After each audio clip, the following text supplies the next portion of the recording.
आज की ताजा खबर। पबजी खेलने से मना करने पर सन की बेटे ने माता पिता की जान ली। रात में सोते समय किया हमला।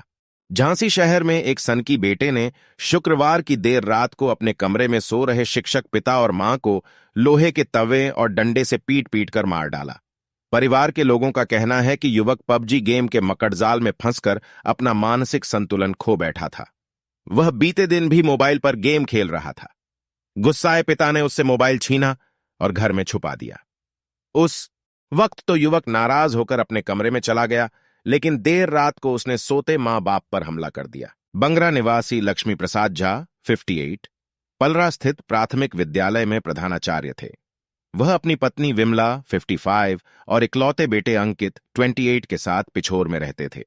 3 बेटियों में बड़ी बेटी नीलम एवं सुंदरी की शादी हो चुकी, जबकि छोटी बेटी शिवानी उरई में रहकर पढ़ाई करती है। झांसी में ही रहने वाली बड़ी बेटी नीलम के मुताबिक अंकित को पबजी गेम खेलने की लत लग गई थी। पिता इस बात पर उसे अक्सर टोकते थे। वह उससे मोबाइल भी छीन लिया करते थे, लेकिन इसके बाद भी जब कभी अंकित को मोबाइल मिलता, वह चोरी छिपे पबजी खेलने लग जाता था। शुक्रवार को भी अंकित के हाथ मोबाइल लग गया था। जब पिता लक्ष्मी प्रसाद ने उसके हाथ में एसएसपी राजेश एस ने बताया कि अब तक की पड़ताल और गिरफ्तार अंकित से पूछताछ में जो पता चला है, उसके मुताबिक रात को करीब 2 बजे अचानक अंकित कमरे में आया। उसने हाथ में लोहे का तवा लिया हुआ था। इसी तवे से अपने पिता लक्ष्मी प्रसाद के चेहरे एवं सिर पर कई वार कर दिए। चीख पुकार सुनकर पास में सो रही उनकी पत्नी विमला की आंख खुल गई। जैसे ही वह बीच बचाव को आगे आई, अंकित ने उनके ऊपर भी तवे और डंडे से हमला कर दिया।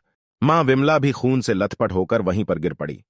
लक्ष्मी प्रसाद की मौके पर ही मौत हो गई, जबकि विमला गंभीर रूप से घायल हो गई। इसके बाद अंकित वापस अपने कमरे में चला गया। घटना का खुलासा तब हुआ जब झांसी में ही रहने वाली उनकी बेटी नीलम ने अपने पिता लक्ष्मी प्रसाद को फोन किया, लेकिन फोन उठा नहीं। लिहाजा उसने पड़ोसी काशीराम को फोन करके बताया कि उनके पिता का फोन नहीं उठ रहा है। इस पर काशीराम इनके घर पहुंचे। उन्होंने किसी तरह से दरवाजा खोला और भीतर जाकर देखा तो लक्ष्मी प्रसाद और उनकी पत्नी खून से लपटपट अवस्था में बिस्तर पर पड़े थे। पुलिस को सूचना दी। कुछ ही देर में मोहल्ले वाले भी जमा हो गए। उस समय विमला की सांसें चल रही थीं। उन्होंने ही पुलिस को बताया था कि उनके बेटे ने दोनों पर हमला किया था। कुछ ही देर बाद मेडिकल कॉलेज में विमला की भी मौत हो गई।